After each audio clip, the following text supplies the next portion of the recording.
नमस्कार and welcome to planet 4। State Bank of India ने दिखाई मालदीव को औकात। चीन से लौटते ही निकल गई मुइजू की हेकड़ी।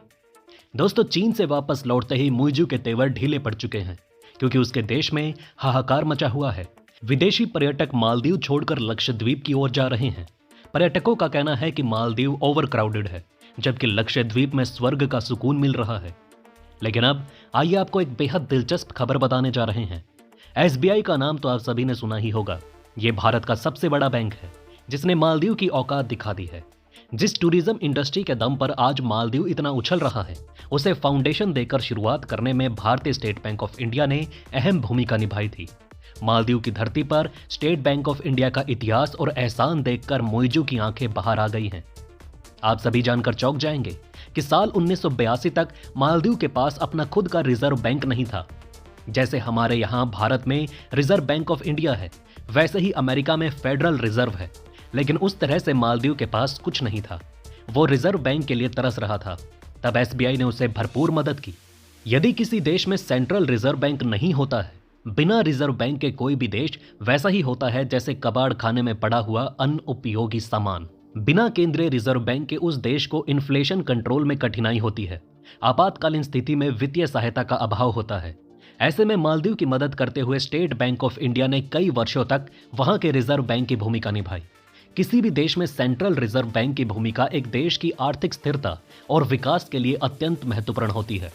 यह सारा काम वहां स्टेट बैंक ऑफ इंडिया ही संभालती थी।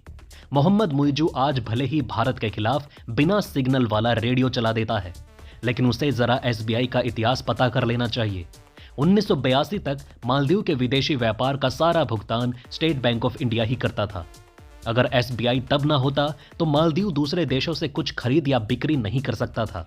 साल 2008 के आर्थिक मंदी के बाद जब मालदीव के अंदर पश्चिमी पर्यटक आना कम कर चुके थे, उस वक्त मालदीव की आर्थिक हालत खराब हो गई। आईएमएफ ने भी उसे लोन देने से मना कर दिया, जैसे आज पाकिस्तान को मना कर देता है।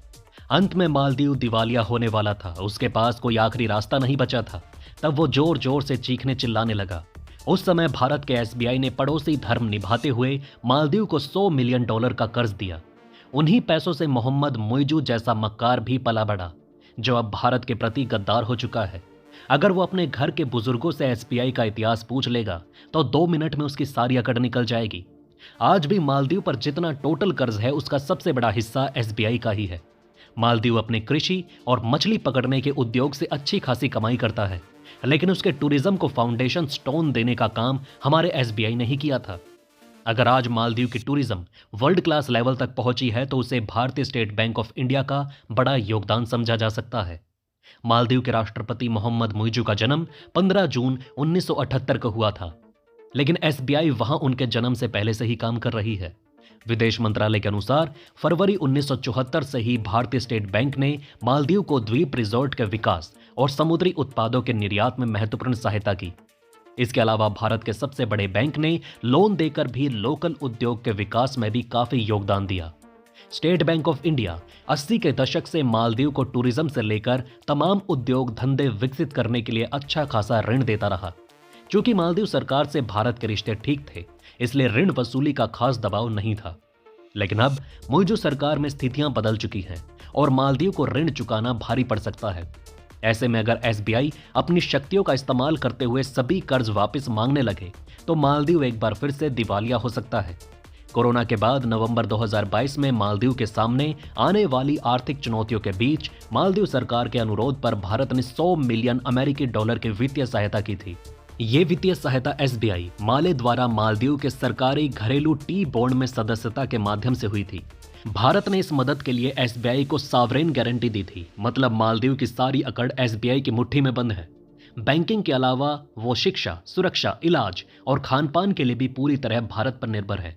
मुइजू के जन्म से पहले 1965 में मालदीव की आजादी के बाद उसकी सुरक्षा की गारंटी भारत ने ली थी। आज भी उसके नेशनल डिफेंस फोर्स को भारतीय सेना ही ट्रेनिंग देती है। भारत ने ही मालदीव में 10 कोस्टल रडार सिस्टम लगाए हैं जो 24 घंटे मालदीव की सुरक्षा में पहरा देते रहते हैं।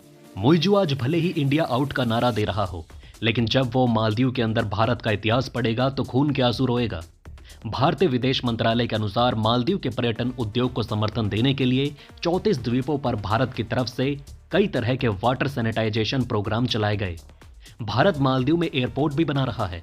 इंडियन एयरपोर्ट अथॉरिटी ने मालदीव के अंदर कई अंतर्राष्ट्रीय हवाई अड्डे, पुनर्विकास परियोजनाओं के लिए डीपीआर भी तैयार कर लिया। आपको बता दें कि इस प्रोग्राम को भी भारत सरकार द्वारा वित्त पोषित किया जा रहा है। आज भले ही अपने बेल्ट एंड रोड इनिशिएटिव के चलते चीन मालदीव के अंदर हावी हो चुका हो, लेकिन मालदीव का सच्चा फाउंडेशन स्टोन भारत ही रहा। हालांकि जब यह देश चीन के कर्ज में फंसेगा तब फिर इसकी अकल ठिकाने लगेगी। मुइज़ो को श्रीलंका, पाकिस्तान और नेपाल का इतिहास अच्छे से पता होना चाहिए। ये तीनों देश बीआरआई के कदम रखते ही बर्बाद हो गए। शायद इसी कारण चीन से वापस लौटने के बाद मुइज़ो के तेवर बदले बदले नजर आ रहे हैं। उसने एक बेहद विस्फोटक बयान देते हुए कहा कि हम अपने देश में बाहरी हस्तक्षेप का दृढ़ता से विरोध करेंगे। बताया जा रहा है कि इसका इशारा चीन की तरफ ही था। मालदीव की जीडीपी का लगभग 25% सीधा पर्यटन से प्राप्त होता है। मालदीव की 1/3 से अधिक रोजगार संभावनाएं सीधे तौर पर पर्यटन उद्योग से संबंधित है। मालदीव समेत पूरी दुनिया जब कोविड की चपेट में थी, उस वक्त भी भारतीयों ने मालदीव जाकर वहां की अर्थव्यवस्था को सपोर्ट किया। कोविड काल के दौरान करीबन 63,000 भारतीयों ने मालदीव की यात्रा की। कोरोना महामारी के दौरान भारत ने मालदीव को 11,000 करोड़ रुपए का पैकेज भी दिया था। मालदीव जाने वाला हर इंडियन टूरिस्ट अगर 2 रात और 3 दिन का पैकेज ले तो भी औसतन 1 लाख रुपए खर्च करता है। अगर 2023 के आंकड़ों की बात करें तो भारतीय पर्यटकों ने अकेले करीबन 29 अरब रुपए मालदीव में खर्च किए। एक्सपर्ट्स कहते हैं कि प्रधानमंत्री नरेंद्र मोदी ने लक्षद्वीप जाने और एक वर्ग द्वारा मालदीव का बायकॉट करने के बाद वहां के टूरिज्म सेक्टर को झटका लगना तय है।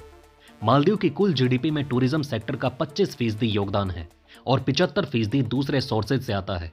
लेकिन महत्वपूर्ण बात यह है कि मालदीव के कुल एम्प्लॉयमेंट का 70% हिस्सा टूरिज्म सेक्टर से जुड़ा है। सिर्फ टूरिज्म ही नहीं, भारत और कई तरीके से मालदीव की मदद करता रहा है। विदेश मंत्रालय के मुताबिक मालदीव के पर्यटन उद्योग को बढ़ावा देने के लिए भारत वहां के 34 आइलैंड पर जल और साफ सफाई से जुड़ी कई परियोजनाएं ऑपरेट करता है। भारत ने मालदीव की पूर्ववर्ती सरकार के साथ वहां के अंतर्राष्ट्रीय हवाई अड्डे के लिए डेवलपमेंट का भी करार किया था। फाइटर प्लेन और हेलीकॉप्टर भी दिए थे। मालदीव की टूरिज्म इंडस्ट्री में ठीक ठाक भारतीय कामगार हैं। टेक्नीशियन से लेकर इंजीनियर, मैनेजर, अकाउंटेंट, इन सभी पदों पर काम कर रहे हैं। भारत की कई कंस्ट्रक्शन कंपनियां वहां अलग अलग कामों में लगी हुई है। जरूरी वस्तुएं भी देता है भारत। आयात निर्यात के आंकड़े को देखें तो 2013-14 से लेकर 22-23 के बीच भारत ने मालदीव को $2.6 बिलियन की चीजें निर्यात की, जबकि वहां से $644 मिलियन की चीजें आयात की। पिछले कुछ वर्षों में मालदीव को भारत का एक्सपोर्ट ठीक ठाक बढ़ रहा है। भारत मालदीव को मुख्य तौर पर लोहा, स्टील, दवाइयां, प्लास्टिक, इलेक्ट्रिकल और इलेक्ट्रॉनिक आइटम, दूध से बने उत्पाद, कपड़ा, चावल, रॉ कपड़ा, एल्युमिनियम, लकड़ी से बने उत्पाद, नाव जैसी चीजें निर्यात करता है। यही नहीं, भारत मालदीव को खान पीन की बेसिक और जरूरी चीजें तक निर्यात करता है। मसलन पीने का पानी, नमक, चीनी, अंडा, खाद्य तेल, ड्राई फ्रूट, मसाले, मछली, टॉफी, चॉकलेट, कॉफी, चाय, फल, सब्जियां वगैरह। मालदीव की इकोनॉमी यहां टूरिज्म सेक्टर पर काफी डिपेंड करती है, जो फॉरेन करेंसी इनकम और सरकारी रेवेन्यू का प्रमुख सोर्स है। धन्यवाद।